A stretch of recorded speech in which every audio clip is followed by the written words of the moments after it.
Hello everyone, welcome back to my channel. So this is another Archfiend deck profile, and what I really wanted to make work was Pandemonium. So this field spell has been around for quite some time, and for a while it's been power creeped out by Archfiend Palabyrinth. They both have very different playstyles, so Pandemonium lets you search and replenish your hand, whereas Palabyrinth allows you to spam out monsters a bit quicker, gives you that extra attack boost, and is all around the more combo oriented card. So let's leave Palabyrinth for a while. Let's dive straight into Pandemonium and see if we can make it work. So first off, we have two Archfiend Emperor, the first Lord of Horror. So obviously, this card is...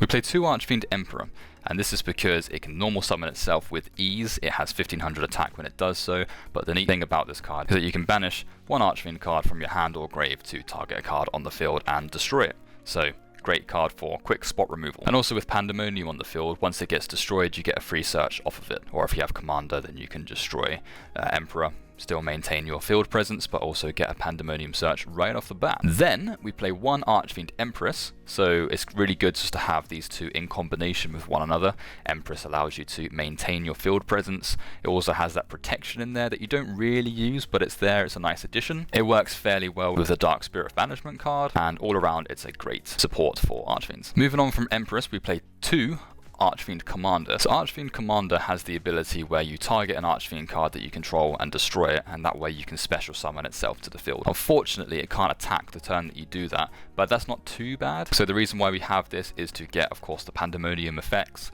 If you have Cavalry on the field, that's a bread and butter combo. Destroy Cavalry, get a Pandemonium search, and get a Cavalry special summon. So that could easily bring out Emperor or Empress, for example. You can also summon Heiress, and then destroy it with Commander's effect, and that way you get a free search for any Archfiend card that you like. Then, just to complement the Archfiend Commander, we have two Archfiend Cavalry. So like I say, being able to destroy it to bring something else out that's a bit stronger is pretty beneficial, and of course Pandemonium lets you also search for an Archfiend Heiress as well. But for our other level 4 Archfiend cards that we've got, we have two copies of Archfiend General. So Archfiend General has several uses. So first of all, you pitch it straight to the grave, and that lets you search out Pandemonium, job done. Once you've got Pandemonium on the field, you can start getting all of your Archfiend cards that you like. And it also has the nice effect where if you get rid of it, then all of a sudden that's now a name for Archfiend Emperor's effect. So you pitch it, search Pandemonium, summon Emperor, spot remove with Emperor, and then when it gets destroyed, you also get a search off of Pandemonium as well. Pretty decent. And then we play one copy of Trance Archfiend. So Trance Archfiend has the effect where you discard a card and you gain 500 attack. It's no big deal, but it's quite useful with Archfiend Heiress because then you get Heiress's search off the bat of that. It also has a nice effect that when it's destroyed, you can recycle one of your banished cards. So if you've banished something with Archfiend Emperor, you can recycle that way. We don't really use that recycle effect that often, if any at all, to be honest. But it's there. It's a nice effect. If you've got the opportunity to use it, then why not? The final Archfiend cards, and we've remembered it this time, is 3 Archfiend Heiress. So Archfiend Heiress, as you all know, is the searcher of the deck. It can literally search for any Archfiend card that you like. All it has to do is be sent to the graveyard by battle or card effect. Really decent. It also, just throwing it straight from the grave or straight from the hand or whatever you might want to do just triggers its effect. It's really nice. Unrelated to Archfiends, we play one Fiendish Rhino Warrior. So Rhino Warrior is a great Fiend type support, so being able to pitch it from the deck with the likes of Foolish Burial or something similar, and that will also allow you to then fill your grave up with whatever you like. So you can pitch Heiress, which allows you to search for Archfiend General, which then allows you to search for Pandemonium. So that's one combo that you could do. You could also send one of the higher level Archfiends to the grave for use later on. You could also send a Dark Spirit card, so that will also allow you to recycle your Emperor or Empress when you put them into the grave as well. So pretty decent. And then of course, Dark Spirit of Management, so that's more of the MVP of the deck. You can easily send it to the grave, so we don't really need more than one. I'd say 2 at a push, or 1 Banishment and 1 Malice, but I really like the disruption that you can do with Banishment, being able to redirect attacks. It's really great. And to help support the deck a little bit, we basically main deck some Kaiju cards. So we play 1 Dogoran, we play 2 Radian, we play 1 Gameciel, and then we also play the Sticky String Kaiju as well. So we play 2 Radian because it's a Dark Fiend, and that works very well with your Empress. So if it's in the grave, Empress dies, for some reason you don't have an Emperor, then you can easily revive Radian. Not too bad. Alright, so that's all of the monsters, ladies and gentlemen. So we have 20 monsters in the deck, and now we move on to the spells and traps. So we play They're very expensive, but very good. Pot of Extravagance. And the reason why we play Pot of Extravagance is, to be honest, we don't really use the extra deck with this deck. Happy days. We're actually relying on the power of the deck in order to win our games. Not too bad, eh? Not too shabby. We play one copy of Dark Spirit's Mastery. So we play one per 3 level 8s. We've got 2 Emperor and 1 Empress, so that's perfectly fine. Being able to discard perhaps a Dark Spirit card to search out for an Emperor and then recycle it pretty much in that same turn is fairly decent to me. Okay, now we also play 1 Foolish Burial. It's very useful. You know, you can pitch a Dark Spirit monster, we can pitch Rhino Warrior for its effect, we can pitch Heiress for her effect, we can start filling the grave up with the high level Archfiends. All around, pretty much any target that you want with Foolish Burial works for this deck. It's fantastic. We play 3 Interrupted Kaiju Slumber, so of course we're playing a Kaiju engine, so playing 3 of this is fairly beneficial. Also, because it's a Dark Hole, you're going to get the Pandemonium effect right off the bat, so main decking Kaijus isn't actually that bad of a shout. Also, for example, you know, if you've got Archfiend Empress on the field, or if you've got Archfiend Cavalry, for example, you can destroy all the cards on the field, get your Kaijus, and then also get your special summons off of those monsters. So all around, destruction effects are fairly welcome. Couple of extenders, we play 1 Monster Reborn, so being able to bring back Emperor is a pretty decent job if you ask me. We also play 1 World's Legacy Succession.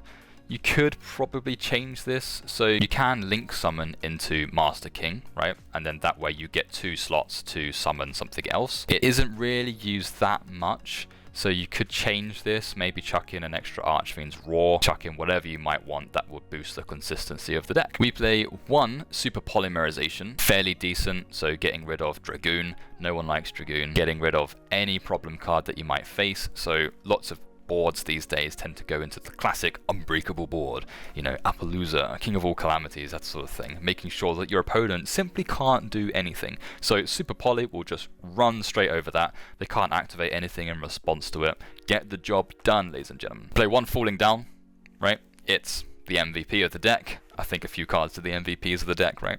But being able to snatch steal a monster is a welcome addition if you ask me. So pretty good. You could probably bump it to 2 if you like. Other equip spells, so we play 1 Overdone Burial. So a lot of your fiends are high level, so chances are there's always going to be an opportunity to use this card. The main reason why we use this is to discard the likes of Archfiend Emperor or Archfiend Empress, that they don't clog our hand up that much, and then you still get a special summon as a result. So you could bring out Cavalry, you could bring out Rhino Warrior, so then it will just get its effect when it gets destroyed, and then chances are once Rhino Warrior is in the grave, you can always get rid of Banishment as well, and then that way you've got the fiends and Banishment in the grave for use later on. Not too shabby. And then, right, the reason why we're playing this deck, we play 3 Pandemonium. So Pandemonium, if you didn't know, if you have those chess Archfiend cards on the field, you don't have to pay their maintenance cost. Whoopsie-doo.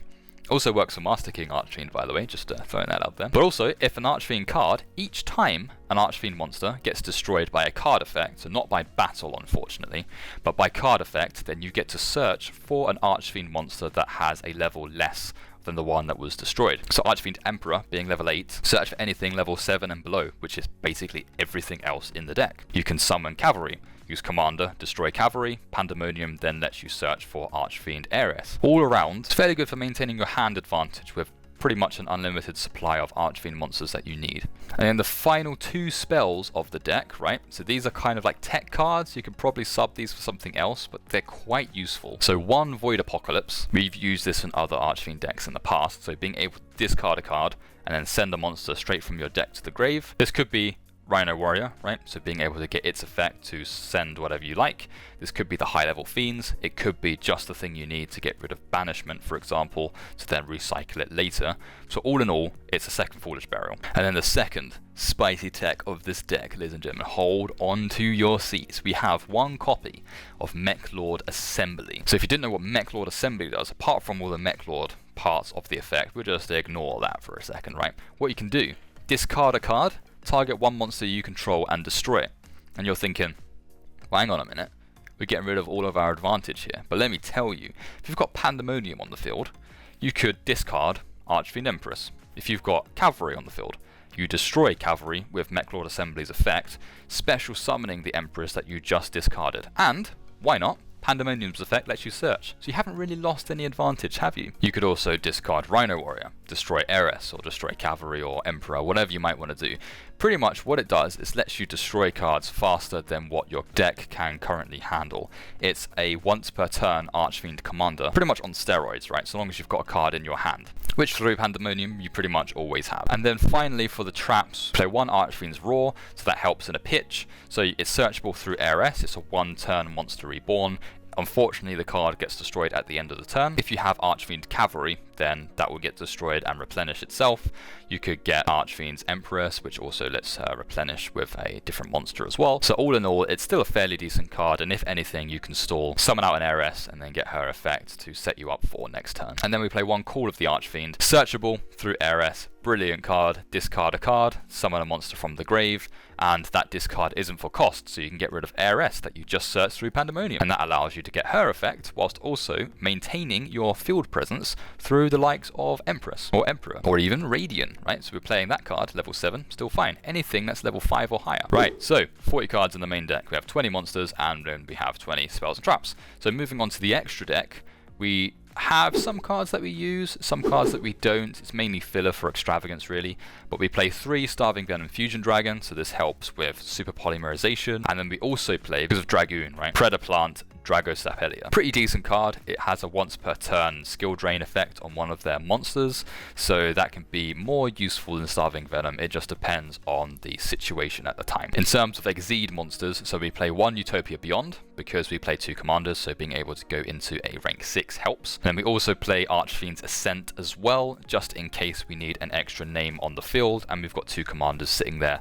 not really doing much at all. That's all for the Exceeds. So moving on to the Link monsters, yeah, it's mainly, you know, Master King Archfiend that we use, so we play 3 of him. So this allows you to have those 2 zones that you can special summon to. It also allows you to do some crazy shenanigans with its dice roll effect. Maybe you can discard through Rhino Warrior and then special summon or replenish based on that. Its maintenance cost is 500, so on your turn, if Master King Archfiend has survived for whatever reason, you can pay the 500 and then you can send Trance Archfiend from your deck to the grave and then roll the dice, and if it goes back into your hand, then happy days. If it gets special summoned, then happy days.